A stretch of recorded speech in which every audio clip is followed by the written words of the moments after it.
Phil, has there been any sighting of Edward Snowden? No, there hasn't been, Andrew, because he has not left that secure airside part of the airport there at Sheremetyevo Airport here in Moscow.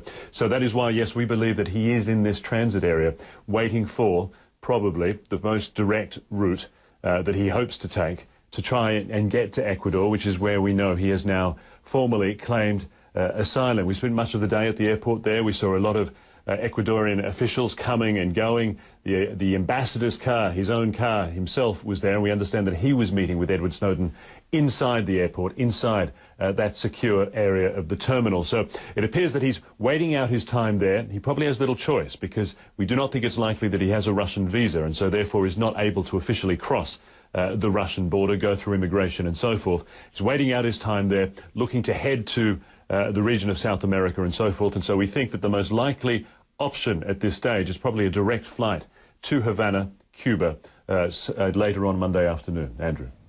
Why did he choose to go via Moscow, Phil? It's not immediately obvious, but I guess his options were kind of running out. He needed to essentially find a country that would take him, and then he needs to get to that country via other countries that won't stop him along the way. So his hope is that he will be allowed to stop off here in Moscow for a time, we presume, and then will be allowed to move on. And there, if he does move on via Cuba and so forth, he's sort of jumping across the globe via countries and governments and regimes and so forth that will not act on the wishes of the United States, which is to stop him and probably to deport him back to the United States, where they want him to face justice for revealing the secrets that he has to the world in recent weeks. There was reports in Hong Kong that the Hong Kong government and Beijing certainly relieved to see the back of Edward Snowden. It was turning into a major headache for them. Has there been any official reaction from Moscow about Snowden being in Russia?